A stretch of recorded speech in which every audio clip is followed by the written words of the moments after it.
Hi, can you introduce yourself and the company? Certainly, Daniel. Hi, I'm James Davies. I am the sales director here for Wicked Games, which is a brand new up-and-coming game provider. Okay, sounds wonderful. Can you show us some insight into the history and the current state of the company, highlighting some key achievements?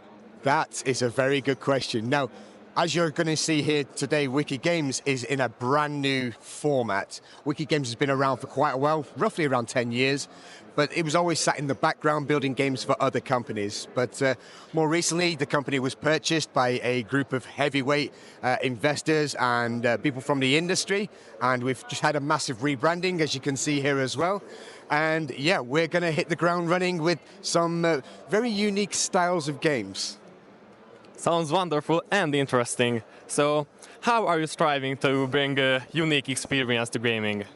We're going to inject our own little bit of humor, some fun, a lot of excitement with the themes of our games, with some interesting mechanics as well. We're going to be very engaging with the streamers, so we're going to be very vocal and very direct with the end user, which is our player base.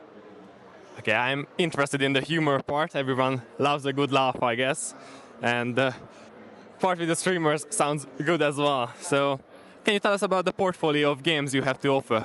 Certainly. Right. As I say, we've just had a full rebrand and restructure of the company. So the old format of games for Wicked Games has gone. What we're developing now with the new brand and the new tone and the new voice is a whole different level of games. So yeah, we don't have any games live as yet. We're looking to launch at the back end of this year. So we're going to be producing some, I say, interesting slot games. There's going to be crash games. We also have a live studio in Armenia, so we'll be developing a lot of bespoke studios for our partners as well. And more recently, we've just acquired a digital lottery solutions company, so there's going to be Wicked Lottery coming soon also. Okay, sounds like some serious expanding here. Okay, and what licensing do your games have? Well, as for licensing, we hold an MGA license, and also we are going to be licensed very soon in Curacao. For actual game certification, we are certifying our games to UKGC standards. Wonderful. And can you walk us through the process of creating a game? I would probably best to introduce you to our game producer exactly, who can really walk you through that steps of what we're going to build and how our team will build those games. Okay, thank you. I would love to meet him. Thank you very much. Hello, Daniel. I'm Daniel. Hi Daniel, nice to meet you. Nice to meet you. And so my question to your colleague was if you could show us the process of creating a game. And my first question would be, where does the inspiration come from? Is it more based on data or is it more based on creative thinking? Sure. So I guess the initial idea of the game usually comes from anywhere. So you can be walking down the road, you could be, taking a shower, might be just before you fall asleep, you get that instant, hit of imagination that comes through, and you kind of just start building off of that idea. How could mechanics work and how could they come together?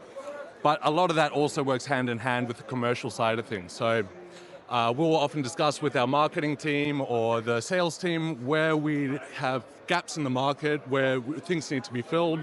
Say a operator might want something in particular, and we think that we can match that or make something specific for that demographic. So it's a hand-in-hand process, but the actual inspiration for the concept will usually come from, say, the game producer, or it might even come from an artist or the mathematician themselves. Understandable, thank you. And what types of professionals make up a team when you are making a game? Sure. So there's a wide range of professionals. Obviously, you've got the game producer, like myself, mathematicians, you have the game developers, project managers, artists, animators, musicians. It's a broad team that all have to come together to make a final product. How many people would you say work on a game on average? On average, it'd be between 10 to 20 people in total, depending on the size and scope of the game.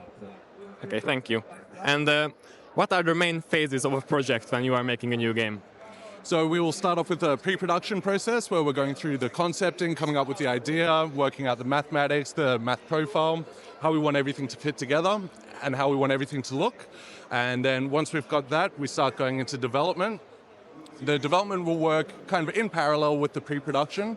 So we'll start working on game assets, the art, the music, and everything to fit together with the back-end software development.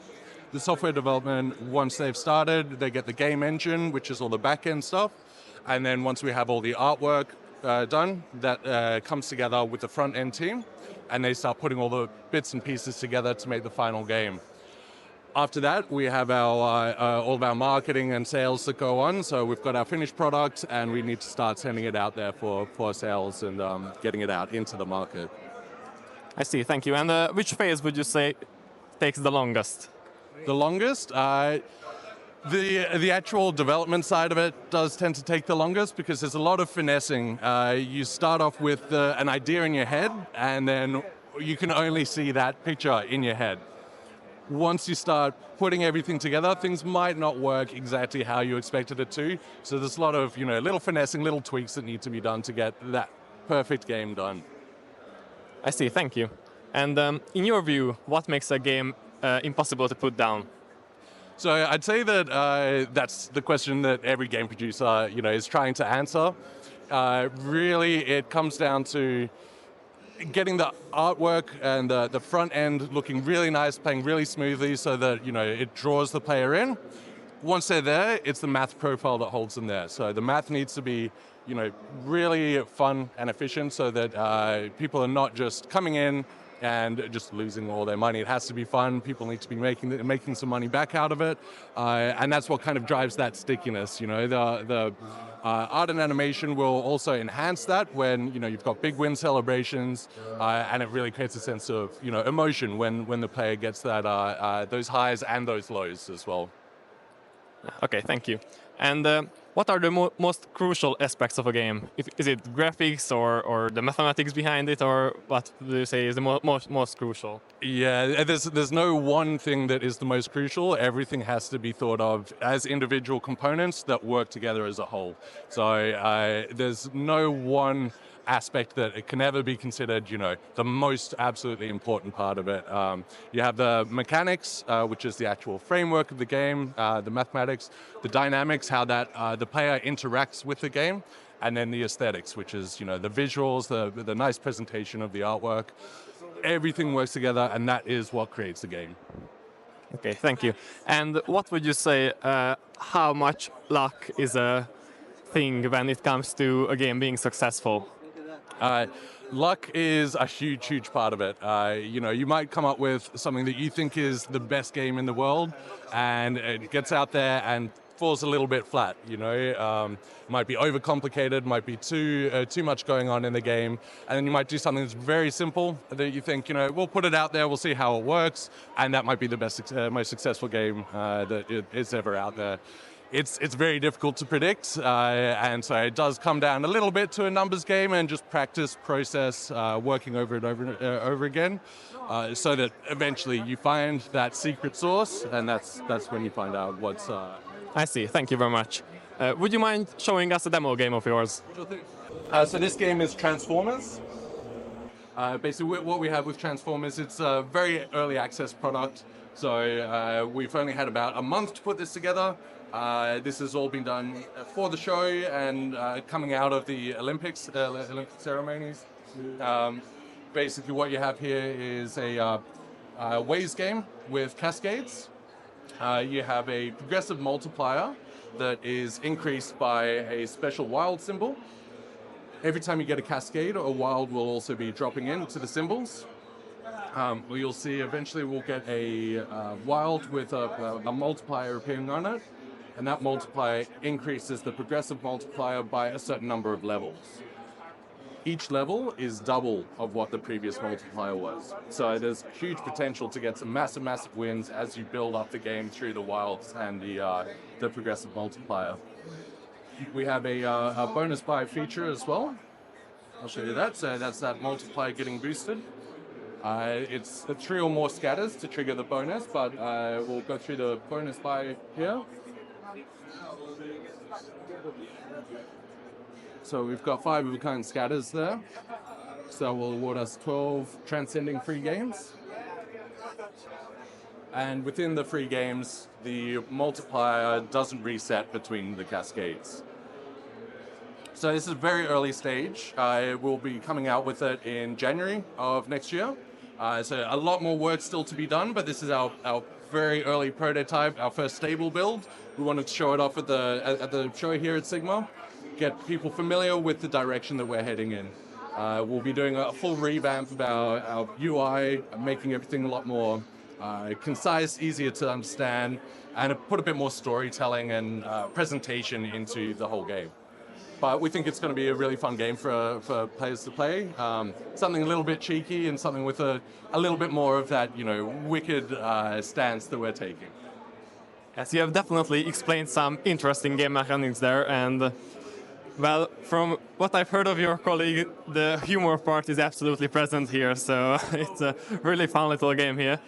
I really like the design of the whole thing and the little details, the lipstick on the banana and all the other little parts, so yeah, it looks really cool. And I would like to have one last question. What message do you have to those who are already playing your games, and what message do you have to those who are not yet enjoying them? Just enjoy them. We make them to be enjoyed. We want to play games that we would like to play ourselves. We play our competitors' games. We love our competitors' games, but we want to just do that extra bit level, put that extra wicked twist on it. So we hope that you enjoy them, and please keep playing them.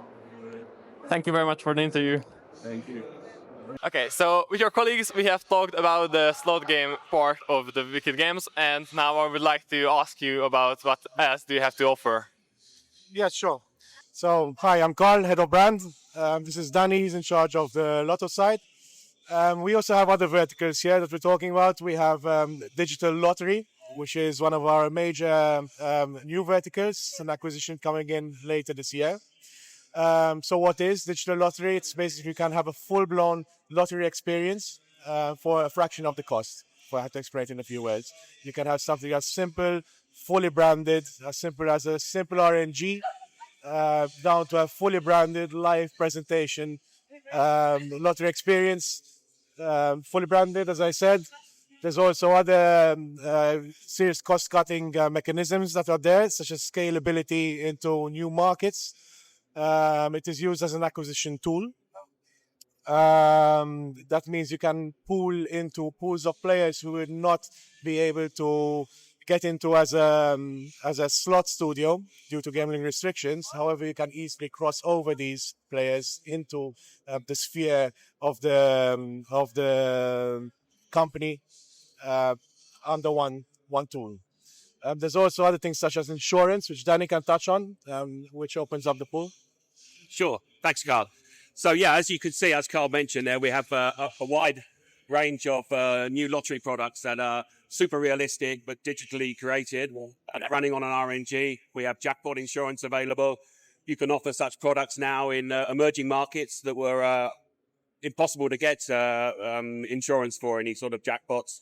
We've got a wide range of sports jackpots as well that we'll be releasing in, next month, I think. First one's coming to market. Thank you. So I have heard that you are in big expandings. So the company is expanding really fast. Yes, we are very heavily backed. I mean, we are a Nikigai venture, which is also the ownership of Sigma around us. And there's a lot of new verticals coming into the pool. We're the first one, probably will be the largest, if not one of the largest. But also underneath the Wicked Games sphere, we also want to bring different products that will help expand our own stock product into different markets, into different player pools. So like I said, having more gives better coverage, gives better access to markets, brings cross-selling over, and just, making it a huge brand with a huge offering. You said that these games had huge potential for scalability, for upscaling. Oh, for scalability. So, when I say scalability, I mean you can have something as simple as an RNG that's pulling out numbers, and you can offer that as a lottery solution. So, literally almost no cost. But you can also scale it up to full-blown lottery, fully digitalized. You cannot even tell the difference between one and the other one. But you can even have staff, presenters, etc. on a fully branded experience. So, it is scalable according to what kind of costs the client would like. So we could go full scale national lottery style, or you can go very, very, very small and use it, for example, as price drops for operators where they can offer a retention mechanism. So it works excellent as a tool, not only as a product vertical. It works well so you can increase your acquisition pool, you can target players with this new product that is found around. You can target players who you already have and incentivize their gameplay by giving them frequent price drops, for example, for weekly lotteries that are going. And on top of that, you can also target players who are in the casino sphere, but are not necessarily into slots, for example, and you can cross-sell them from one into the other one, or from slots even into lottery. So it broadens your pool, broadens your player base, and really extends player life cycles would be the things to say. Yeah.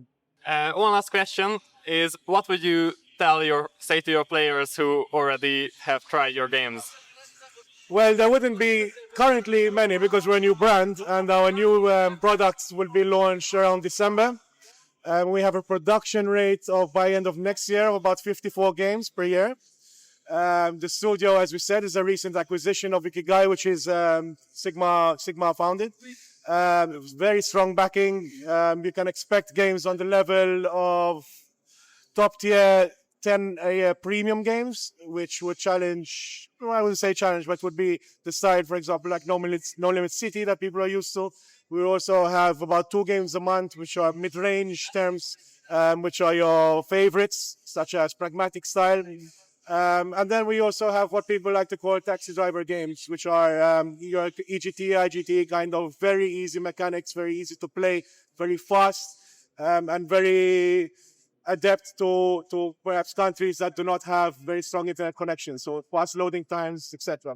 So that is the product line that will be coming out. In terms of teams, you can expect us to be very streamer-centric because the teams of games that we release will be, let's say, dark-humored, perhaps, amongst other things. So they get people talking, they're feature-heavy. So we get a lot of streamable content that streamers can use. So we get a lot of shareable content, and that's how we'll be expanding our player base. I would have to say that we are live already with one client. Hats up to the guys from Hop Games in Zambia. So we're running our first digital live draw in Shord in Africa. Hey, that's interesting. Thank you very much. Just on that 1 second, yes, I'm talking about slot games that are releasing in December. Our live product is actually already going right now. Right? Thank you very much, Carl. And Danny, what would you like to say to your future players? To my future players, well, good luck winning the jackpot. Thank you very much. Thank you very much. Cheers, guys.